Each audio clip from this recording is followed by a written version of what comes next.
എല്ലാവർക്കും നമസ്കാരം. മഹാഭാരത ഹൃദയത്തിലേക്ക് സ്വാഗതം. പാണ്ഡവന്മാർ കാമ്യക വനത്തിൽ വെച്ച് ശ്രീകൃഷ്ണാദി യാദവന്മാരെയും മറ്റും കണ്ട് അവർ അവിടെ വന്ന് അവരുമായിട്ട് പല കാര്യങ്ങളും സംസാരിച്ച ശേഷം ശ്രീകൃഷ്ണനും യാദവന്മാരും മറ്റ് പാഞ്ചാലന്മാർ കേകയന്മാരും ഒക്കെ തന്നെ തിരിച്ചു പോയതിന് ശേഷം യുധിഷ്ഠിര മഹാരാജാവ് പറയുകയാണ്, നമുക്കിനി കൂടുതൽ പക്ഷിമൃഗാദികളും വൃക്ഷങ്ങളും ഋഷിമാരുമൊക്കെ താമസിക്കുന്ന നല്ല ഒരു കാട്ടിലേക്ക്, മനോഹരമായ ഒരു കാട്ടിലേക്ക് നമുക്ക് താമസം മാറണം എന്ന് പറയുന്നു. 12 വർഷം സുഖമായി കഴിയാൻ സാധിക്കുന്നവരടുത്ത് ആയിരിക്കട്ടെ അത് എന്ന് പറയുന്നു. അത് അർജുനൻ സ്വീകരിക്കുകയും അങ്ങ് പറഞ്ഞത് നല്ല അഭിപ്രായമാണ് എന്ന് പറഞ്ഞുകൊണ്ട് ദ്വൈതവനം എന്ന ഒരു കാട് കാണിച്ചു കൊടുക്കുന്നു. ഈ ദ്വൈതവനം പുണ്യജലം കൊണ്ടും ഫലപുഷ്പ സമൃദ്ധവുമാണ്. അവിടെ നമുക്ക് താമസിക്കാം എന്ന് അർജുനൻ നിർദ്ദേശിക്കുകയും യുധിഷ്ഠിരൻ അത് സമ്മതിക്കുകയും അങ്ങനെ പഞ്ചപാണ്ഡവന്മാർ പാഞ്ചാലിയോടൊപ്പം അവിടെ അങ്ങോട്ട് യാത്ര ചെയ്യുന്നു. യാത്ര ചെയ്തത് യാനത്തിലാണ് എന്ന് പറയുന്നു. ഏതു തരം വാഹനമാണ് അവർ ഉപയോഗിച്ചത് എന്ന് അവിടെ വ്യക്തമല്ല. തേരിലാണോ അല്ല കാള കുതിര മുതലായിട്ടുള്ള ഏതെങ്കിലും മൃഗങ്ങളെ കെട്ടിയ മറ്റെന്തെങ്കിലും വണ്ടിയാണോ, കാട്ടിൽ ഉപയോഗിക്കുന്ന വാഹനങ്ങളാണോ എന്ന് വ്യക്തമല്ല. അനുചരന്മാരുണ്ട്, അതുപോലെ വലിയൊരു ഋഷി സമൂഹമുണ്ട്, ബ്രാഹ്മണരുണ്ട്. ഇവരൊക്കെ ചേർത്ത് പിടിച്ചുകൊണ്ടാണ് യുധിഷ്ഠിരൻ പാണ്ഡവർ മറ്റ് അനുജന്മാരോടൊപ്പം ദ്വൈതവനത്തിൽ ചെന്ന് താമസിക്കുന്നത്. അവിടെ ധാരാളം ഋഷിമാർ ബ്രാഹ്മണരുണ്ട്. അവർക്ക് വേണ്ടുന്ന ഫലമൂലങ്ങൾ അവർ ശേഖരിച്ച് കൊടുത്ത് അവരെ സന്തോഷിപ്പിക്കുന്നു. പുരോഹിതനായ ധൗമ്യ മഹർഷി അവർക്ക് വേണ്ടുന്ന യജ്ഞങ്ങൾ ചെയ്യിപ്പിക്കുന്നു. പാണ്ഡവരെ കൊണ്ട് യജ്ഞങ്ങളും പിതൃകർമ്മങ്ങളും മറ്റ് വ്രതങ്ങളും ഒക്കെ തന്നെ അവരെ കൊണ്ട് യഥാവിധി ചെയ്യിക്കുകയും ചെയ്യുന്നുണ്ട്. ആ സന്ദർഭത്തിലാണ് അവിടെ സാക്ഷാൽ മാർക്കണ്ഡേയ മഹർഷി, പുരാണ മഹർഷിയായിട്ടുള്ള തീവ്ര സമൃദ്ധ തേജസ്സായിട്ടുള്ള മാർക്കണ്ഡേയൻ അവരുടെ ആശ്രമത്തിലേക്ക് കടന്നു വരുന്നത്. ആശ്രമത്തിൽ വന്നതിന് ശേഷം മാർക്കണ്ഡേയനുമായിട്ടുള്ള യുധിഷ്ഠിരൻ്റെ സംവാദം വളരെയധികം പ്രസിദ്ധമാണ്. മഹാഭാരതത്തിൽ നിരവധി ശ്ലോകങ്ങൾ നമുക്ക് പ്രസിദ്ധമാണെന്നറിയാം. അതിൽ ഒരു ശ്ലോകപാദമാണ് നേശേ ബലസ്യേതി ചരേതധർമ്മം എന്നുള്ള ഒരു അനേകം ശ്ലോകങ്ങളുണ്ട്. ആ ശ്ലോകങ്ങളൊക്കെ അവസാനിക്കുന്ന ഒരേ വരിയിലാണ് നേശേ ബലസ്യേതി ചരേതധർമ്മം. ഈ ഒരു വാക്യം മഹാഭാരതത്തിൽ വളരെ പ്രസിദ്ധമാണ്. വിദ്വാൻമാർ തമ്മിൽ ചില അഭിപ്രായ വ്യത്യാസങ്ങൾ ഉണ്ടായിട്ടുണ്ട്. എന്നിരുന്നാലും സാധാരണഗതിയിൽ നമ്മുടെ സംസ്കാരത്തെ, നമ്മുടെ ധർമ്മത്തെ ഒക്കെ പഠിച്ച ആളുകളൊക്കെ തന്നെ ഏകാഭിപ്രായക്കാരാണ്. നേരെ മറിച്ച് നമ്മുടെ ഒരു കുശാഗ്രബുദ്ധിയും കുബുദ്ധിയുമായ എന്ന് പറയേണ്ടി വരുന്നു നമ്മുടെ കുട്ടിക്കൃഷ്ണമാരാർ അതിൻ്റെ പ്രകൃതമായ അർത്ഥത്തെ മാറ്റിമറിച്ചുകൊണ്ട് മറ്റൊരർത്ഥം പ്രയോഗിക്കുകയുണ്ടായി. ആ അർത്ഥത്തെ എന്താണെന്ന് നമുക്ക് നോക്കാം. ഏതായാലും അതിന് ആ കുട്ടിക്കൃഷ്ണമാരാരുടെ വാദങ്ങൾ നമ്മൾ ഓരോ ശ്ലോകമായി എടുത്ത് പരിശോധിച്ച് കഴിഞ്ഞാൽ അങ്ങേയറ്റം അബദ്ധമാണെന്ന് നമുക്ക് മനസ്സിലാകും. അതിന് ഇപ്പം ഞാൻ മാത്രമല്ല, പണ്ഡിതാഗ്രേസരയായിട്ടുള്ള doctor M Leelavathi teacher, Leelavathi എഴുതിയിരിക്കുന്ന സത്യധർമ്മ ദർശനം ഇതിഹാസങ്ങളിൽ എന്ന് പറയുന്ന ഒരു കൊച്ചു പുസ്തകത്തിൽ മാരാരുടെ വാദങ്ങളെ അക്കമിട്ട് ഖണ്ഡിച്ചതായിട്ട് നമുക്ക് കാണാൻ സാധിക്കും. തുറവൂർ വിശ്വംഭരൻ മാഷ്, അതുപോലെ നിരവധി ആളുകൾ അദ്ദേഹത്തിൻ്റെ ആ വാദഗതി അന്ന് തന്നെ അതിനെ തർക്കിച്ച് ആളുകൾ സംവാദം നടത്തുകയും മാരാർ പറഞ്ഞത് അങ്ങേയറ്റം അബദ്ധമാണെന്ന് സ്ഥാപിക്കുകയും ചെയ്തിട്ടുണ്ടായിരുന്നു. എങ്കിലും മാരാർ പിന്നീട് പറഞ്ഞു, എനിക്ക് ഇത്തരം വിവാദങ്ങൾ ഉണ്ടായത് ആണ് എനിക്ക് സന്തോഷമായത്. വ്യാസന് അനുകൂലമായി നിൽക്കുന്നതിനേക്കാളും നല്ലത് വ്യാസനെ പ്രതികൂലിച്ച് വ്യാസനെതിരായിട്ട് നിന്നാലാണ് എൻ്റെ പുസ്തകങ്ങൾ കൂടുതൽ വായിക്കുക എന്നുള്ള ഒരു കാര്യം കൂടി അദ്ദേഹം ലാഭേച്ഛയോടുകൂടി ചെയ്തതാണ് എന്ന കാര്യവും അദ്ദേഹം മറ്റു ചില ഗ്രന്ഥങ്ങളുടെ ആമുഖത്തിൽ പറഞ്ഞിട്ടുമുണ്ട്. കലാജീവിതം തന്നെ മുതലായിട്ടുള്ള ഗ്രന്ഥങ്ങളിലൊക്കെ. ഏതായാലും അദ്ദേഹത്തിൻ്റെ ആ ഒരു തെറ്റായ വ്യാഖ്യാനം എന്ന് തന്നെ ഞാൻ ഉറച്ചു പറയുന്നു. നിരവധി പണ്ഡിതന്മാർ നമ്മുടെ മുന്നിൽ അവതരിപ്പിച്ചിട്ടുള്ള അർത്ഥത്തിന് വിപരീതമായിട്ടുള്ള ഒരു അർത്ഥം അദ്ദേഹം കൊടുത്തത് അത് അത്ര നല്ല സദ്ബുദ്ധിയോട് കൂടിയിട്ട് സതുദ്ദേശപരമല്ല എന്ന് വളരെ കൃത്യമാണ്. അപ്പോൾ ഇവിടെ സംഭവിച്ചത് എന്താണ്? ഞാൻ അല്പം സമയമെടുത്താണെങ്കിലും ആ ശ്ലോകങ്ങളെ നിങ്ങളുടെ മുന്നിൽ അവതരിപ്പിക്കണം എന്ന് ആഗ്രഹിക്കുകയാണ്. എല്ലാവരും ക്ഷമയോടുകൂടി ഇത് കേൾക്കണമെന്നും കൂടി അഭ്യർത്ഥിക്കുകയാണ്. സർവജ്ഞനായ ആ മഹർഷി മഹാത്മാവ് പാണ്ഡവരെയും കൃഷ്ണയെയും കണ്ടിട്ട് ഋഷിമാരുടെ മധ്യത്തിൽ വച്ച് രാമനെ ഓർത്തിട്ട് ചിരിച്ചു എന്നാണ് പറഞ്ഞത്. സാക്ഷാൽ ശ്രീരാമനെ ഓർത്തിട്ട്, ശ്രീരാമനെയും ഇതേ രീതിയിൽ കാട്ടിൽ വസിക്കുന്നത് കണ്ട ആളാണ് മാർക്കണ്ഡേയ മഹർഷി, ദീർഘായുസ്സാണ്. അതോർത്തിട്ട് അദ്ദേഹം ചിരിച്ചു. ആ ചിരിയിൽ ഒരു സ്മയം അടങ്ങിയിട്ടുണ്ട് എന്നാണ്. എന്നുവെച്ചാൽ ഒരു അഹന്തയോട് കൂടിയിട്ടുള്ള ചിരിയാണ്, ഒരു കളിയാക്കി ചിരിയാണ് എന്നൊക്കെ യുധിഷ്ഠിരന് തോന്നിയതിനാൽ തം ധർമ്മരാജോ വിമനായി വാബ്രവീത്. യുധിഷ്ഠിരൻ ദുഃഖത്തോടു കൂടിയിട്ട് അദ്ദേഹം ചോദിക്കുകയാണ്, അല്ലയോ അങ്ങ് ഇപ്പോൾ ചിരിച്ച സമയത്ത് സ്മയതീവ ഹൃഷ്ട, അല്പം ഒരു ഔദ്ധത്യത്തോടു കൂടിയിട്ടാണല്ലോ അങ്ങ് ചിരിച്ചതായിട്ട് എനിക്ക് തോന്നിയത്, എന്താണ് എന്നെ നോക്കിയിട്ട് അങ്ങ് ചിരിച്ചത് എന്ന് ചോദിച്ചു. അപ്പോൾ മാർക്കണ്ഡേയ മഹർഷി നിരവധി കാര്യങ്ങൾ പറഞ്ഞു, ശ്ലോകങ്ങൾ അവിടെ അവതരിപ്പിച്ചിരിക്കുകയാണ്. അദ്ദേഹം പറയുന്നു, നതാത ഹൃഷ്യാമി നചസ്മയാമി പ്രഹർഷജോ മാം ഭജത്തെ നദർപ്പ തവാപദം ത്വദ്യ സമീക്ഷ്യ രാമം സത്യവ്രതം ദാശരഥിം സ്മരാമി. അല്ലയോ രാജാവേ, അല്ലയോ താത, ഞാൻ സന്തോഷിക്കുകയല്ല, ഞാൻ അഹങ്കരിക്കുകയുമല്ല. എനിക്ക് പ്രഹർഷം കൊണ്ടുണ്ടായ ദർപ്പം, അഹങ്കാരം, സന്തോഷം വരുമ്പോൾ ഉണ്ടാകുന്ന അഹങ്കാരം എന്നെ ബാധിക്കാറുമില്ല. ഞാൻ പുഞ്ചിരിച്ചത് എന്തിനാണ്?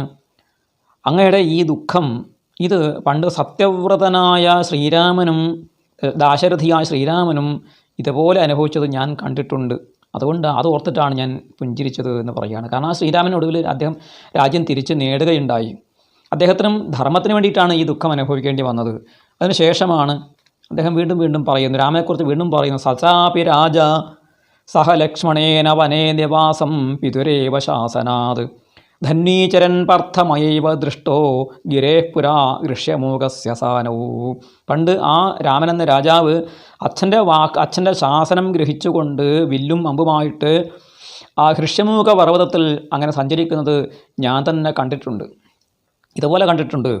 അതുകൊണ്ടാണ് എനിക്ക് അങ്ങയെ കണ്ടിട്ട് ചിരി വന്നത്, അല്ലെങ്കിൽ അങ്ങയെ കണ്ടിട്ട് ഞാൻ ചിരിച്ചത് എന്ന് പറഞ്ഞു.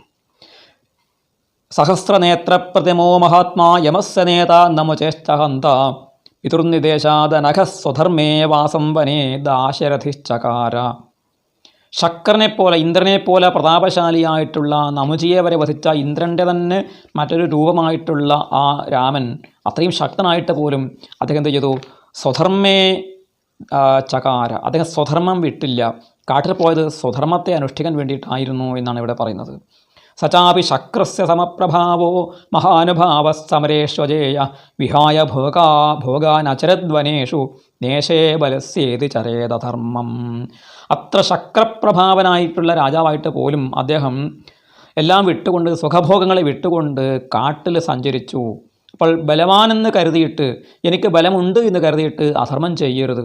ശ്രീരാമൻ ബലവാനായിരുന്നു, വലിയ ചാപമുണ്ടായിരുന്നു, ധനുർധാരിയായിരുന്നു, വില്ലാളി വീരനായിരുന്നു, പരാക്രമിയായിരുന്നു. എന്നിട്ടും അദ്ദേഹം തനിക്ക് രാജ്യം നേടാൻ വേണ്ടിയിട്ട് അക്രമത്തിൻ്റെ മാർഗം അദ്ദേഹം ഉപയോഗിച്ചില്ല. മറിച്ച് അച്ഛൻ്റെ വാക്കിനെ അനുസരിച്ചുകൊണ്ട് ധർമ്മമാണ് വലുത് എന്ന് കരുതിയിട്ട് അദ്ദേഹം കാട്ടിൽ വസിക്കുകയാണ് ചെയ്തത്.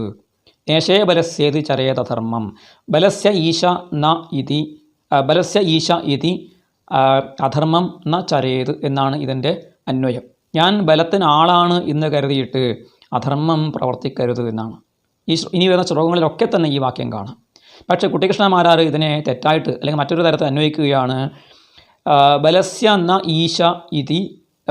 ഈശേ ഇതി അധർമ്മം ചരേത്. ഞാൻ ബലത്തിന് ആളല്ല എന്ന് കരുതിക്കൊണ്ട്, എന്ന് ചിന്തിച്ചുകൊണ്ട് അധർമ്മം ചെയ്തുകൊള്ളൂ എന്നാണ് ഇതിൻ്റെ അർത്ഥം. ഈ ബലം പ്രയോഗിക്കുന്ന ഞാനല്ല, ഇതിൻ്റെ ആൾ ഞാനല്ല, അതിൻ്റെ കർത്തൃത്വം എനിക്കല്ല, അത് ഈശ്വരഹിതമാണ് എന്ന് ചിന്തിച്ചുകൊണ്ട് അധർമ്മം ചരിച്ചു കൊള്ളണം എന്നുള്ള വിപരീതമായ ആശയമാണ് ഈ മാർക്കണ്ഡേയ മഹർഷിയുടെ വാക്യങ്ങളിൽ നമ്മുടെ കുട്ടിക്കൃഷ്ണമാരാർ ആരോപിച്ചുകൊണ്ട് യുധിഷ്ഠിരൻ ചെയ്തത് അതുകൊണ്ട് ശരിയല്ല, അദ്ദേഹം ദുര്യോധനാദികളെ കയറി ആക്രമിച്ച് രാജ്യം നേടണമായിരുന്നു എന്നാണ് അദ്ദേഹം പറയുന്നത്. അതുകൊണ്ട് യുധിഷ്ഠിരൻ ചെയ്തത് ശരിയായ ധർമ്മമല്ല, പരധർമ്മമാണ് അദ്ദേഹം അനുഷ്ഠിച്ചത് എന്നാണ് അദ്ദേഹം വാദിച്ച് സമർത്ഥിക്കാൻ ശ്രമിച്ചത്. പക്ഷേ ഇവിടെ ഈ ശ്ലോകങ്ങളൊക്കെ പരിശോധിച്ചു കഴിഞ്ഞാൽ അത് തെറ്റാണ് എന്ന് വ്യക്തമായി മനസ്സിലാകും. നമുക്ക് മുൻവിധിയില്ലാതെ വായിച്ചാൽ മാത്രം മതി. തുടർന്നുള്ള അദ്ദേഹത്തിൻ്റെ ഉദാഹരണങ്ങൾ നോക്കൂ. ഭൂവാച്ച ഭഗീരഥാദയ മഹീമിമാം സാഗരാന്തം വിജിത്യം സത്യേന തേപ്യജയം സ്ഥാതലോകാൻ നേശേ ബലസ്യേതി ചരേതധർമ്മം. രാജാക്കന്മാരായിട്ടുള്ള നാഭാഗൻ, ഭഗീരഥൻ മുതലായ ആളുകൾ ഈ ലോകത്തെ മുഴുവൻ അടക്കി ഭരിച്ചവരാണ്, പരാക്രമം കൊണ്ട്, ശക്തി കൊണ്ട് ജയിച്ചവരാണ്. പക്ഷെ അവർ സത്യവ്രതം കൊണ്ട്, സത്യപാലനം കൊണ്ടാണ് അവർ പുണ്യലോകങ്ങളെ നേടിയത്. അതുകൊണ്ട് ബലമുണ്ടെന്ന് കരുതിയിട്ട് അധർമ്മം ചരിക്കരുത്. ബലസ്യ ഈശ ഇതി ബലസ ഈശേ ഇതി അധർമ്മം ചരയത് ന ചരയത് എന്ന് ആണ് വീണ്ടും ആവർത്തിച്ച് അദ്ദേഹം പറയുന്നത്. അളർക്കമാകുർ നരപര്യസന്തം. നളമഹാരാജാവ് അദ്ദേഹം ആരായിരുന്നു? സജ്ജനമായിരുന്നു, സത്യവ്രതനായിരുന്നു.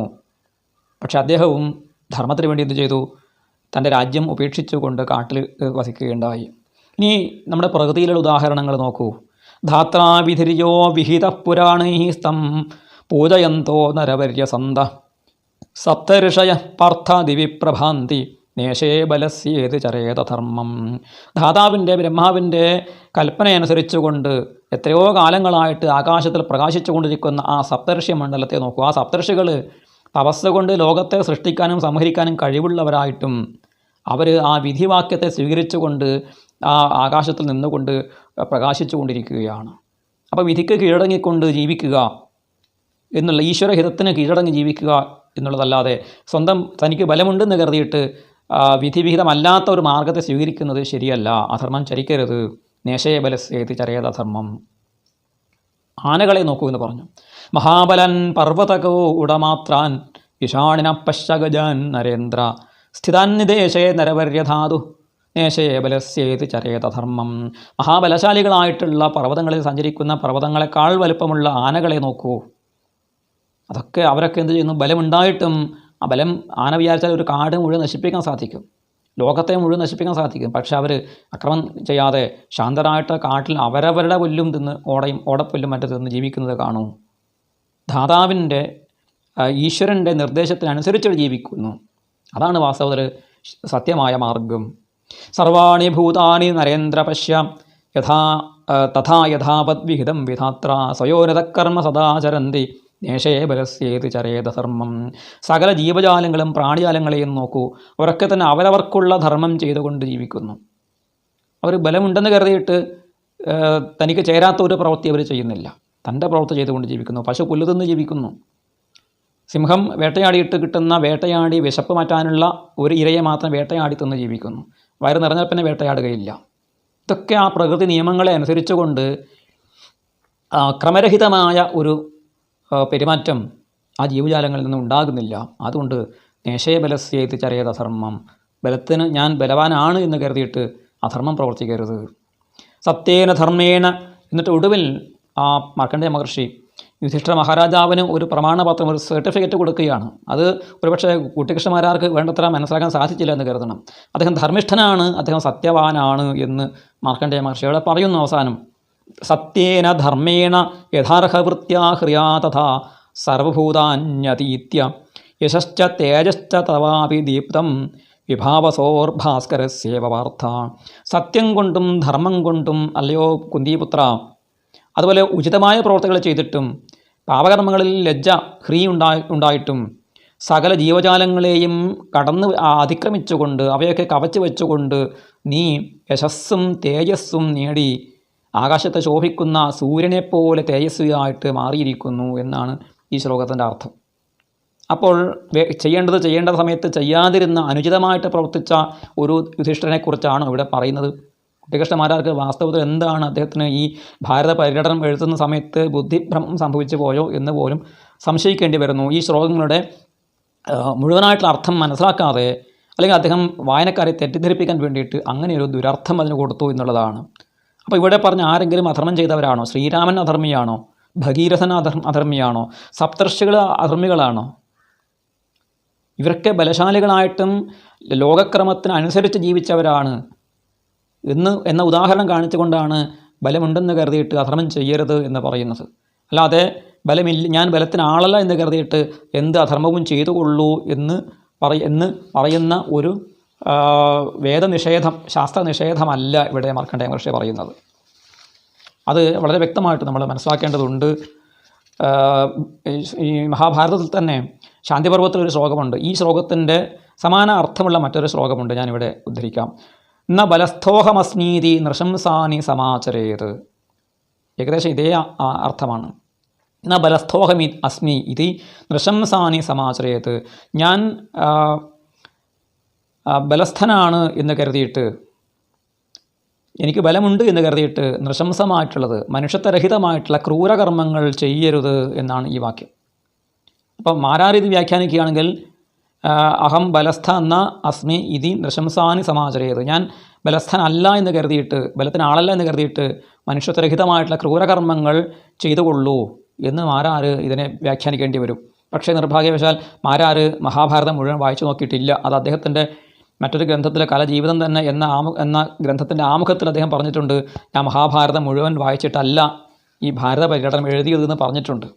അതുകൊണ്ട് അദ്ദേഹം ഇത്തരം നല്ല ശ്ലോകങ്ങളൊന്നും വായിച്ചിട്ടില്ല. അതുപോലെ അദ്ദേഹം ഈ ഒരു ശ്ലോകത്തിന് അർത്ഥം പറയുമ്പോൾ ആ ഗ്രന്ഥത്തിൻ്റെ ഗ്രന്ഥ താല്പര്യം അദ്ദേഹം കണക്കിലെടുത്തിട്ടില്ല. ആ ഗ്രന്ഥത്തിൽ സമാനമായ ആശയങ്ങളും സന്ദർഭങ്ങളും എവിടെയൊക്കെ വന്നിട്ടുണ്ടോ എന്ന് അദ്ദേഹം മനസ്സിലാക്കാതെ എടുത്തു ചാടി വലിയൊരു കുഴിയിൽ സ്വയം ചാടുകയും മറ്റുള്ളവരെ ചാടിക്കുകയും ചെയ്തു എന്ന കാര്യമാണ് നമ്മളിവിടെ മനസ്സിലാക്കേണ്ടത്. ഒടുവിൽ അദ്ദേഹം യുധിഷ്ഠിര മഹാരാജാവിന് ഒരു അനുഗ്രഹം കൊടുക്കുകയാണ്. യഥാപ്രതിജ്ഞം ച മഹാനുഭാവ കൃത്സ്രം വനേ വാസമിമം നിരൂപ്യ തതശ്രയം തേജസാ തേന ദീപ്താദാസ്യതേ പാർത്ഥിവ കൗരവേഭ്യ. അങ്ങ് പ്രതിജ്ഞാപാലനം ചെയ്തിട്ട് 12 വർഷം പൂർത്തിയാക്കിയ ശേഷം സ്വന്തം തേജസ് കൊണ്ട്, പൗരുഷം കൊണ്ട് നാടിനെ നേടും, അധികാരത്തെ നേടിയെടുക്കുകയും ചെയ്യും എന്ന് അനുഗ്രഹിച്ചുകൊണ്ടാണ് മാർക്കണ്ഡേയ മഹർഷി അവിടുന്ന് പിരിഞ്ഞു പോകുന്നത്. അപ്പോൾ അതീവ പുണ്യമായിട്ടുള്ള പവിത്രമായിട്ടുള്ള ഒരു സമാഗമമായിരുന്നു മാർക്കണ്ഡേയ മഹർഷി എന്ന് പറയുന്ന പുരാണമുനി. ത്രേതായുഗത്തിലെ ശ്രീരാമൻ്റെ ജീവിതം കണ്ട ആൾ, ആ ശ്രീരാമചന്ദ്രൻ പിന്നീട് ലോകത്തിൻ്റെ ചക്രവർത്തിയായിട്ട് അഭിഷിക്തനാകുന്നത് കണ്ട ആ മഹാനുഭാവൻ ഇവിടെ ദ്വാപരയുഗത്തിൻ്റെ അവസാനത്തിൽ യുധിഷ്ഠിര മഹാരാജാവ് എന്ന് പറയുന്ന ധർമ്മപാലനം ചെയ്യാൻ വേണ്ടിയിട്ട് ത്യാഗം സഹിച്ച ആ പുണ്യപുരുഷനെ, ആ മഹാനുഭാവനെ മറ്റൊരു മഹാനുഭാവനായ ആ ഋഷിവര്യൻ മാർക്കണ്ഡേയൻ വന്നിട്ട് ആശ്വസിപ്പിക്കുന്ന വളരെ ഒരു വൈകാരികമായ മുഹൂർത്തം, രോമാഞ്ചദായകമായൊരു മുഹൂർത്തമാണ് ദ്വൈതവനത്തിൽ ഉണ്ടായത്. ഈ ശ്ലോകങ്ങളുടെ യഥാതഥമായ അർത്ഥം മനസ്സിലാക്കിക്കൊണ്ട് വേണം നമ്മൾ മഹാഭാരതത്തെ അറിയാൻ വേണ്ടിയിട്ട്. പല കുബുദ്ധികളും വ്യാഖ്യാനിക്കുന്നതിനനുസരിച്ച് നമ്മുടെ ചിന്തയെ അവർക്ക് പണയം വെച്ച് കൊടുക്കാൻ പാടില്ല. നമ്മുടെ വേദങ്ങൾ തൊട്ട് ഉപനിഷത്തുകളിലൂടെയും പുരാണങ്ങളിലൂടെയും ഇതിഹാസങ്ങളിലൂടെയും കടന്നു വന്ന ഒരു ധർമ്മ ആശയത്തെയാണ് മഹാഭാരതം പറയുന്നത്. അതിന് വിരുദ്ധമായിട്ട് ഇതിനെ വ്യാഖ്യാനിക്കുന്നതിലൂടെ നമ്മുടെ ഭാരതീയമായ സനാതനമായ ധർമ്മത്തെ അവർക്ക് എങ്ങനെയെങ്കിലും വളച്ചൊടിക്കണം, അതിന് തകർത്ത് കളയണം. നമ്മുടെ പുരാണ കഥാപാത്രങ്ങളെക്കുറിച്ച് നമ്മുടെ ഉള്ളിൽ ആശയക്കുഴപ്പം ഉണ്ടാക്കണമെന്ന് കരുതിയിട്ടാണ് ഇത്തരം വികട ബുദ്ധികൾ പ്രവർത്തിച്ചിരുന്നത് എന്ന കാര്യമാണ് നമ്മൾ പ്രത്യേകം ഓർക്കേണ്ടത്. നമസ്കാരം.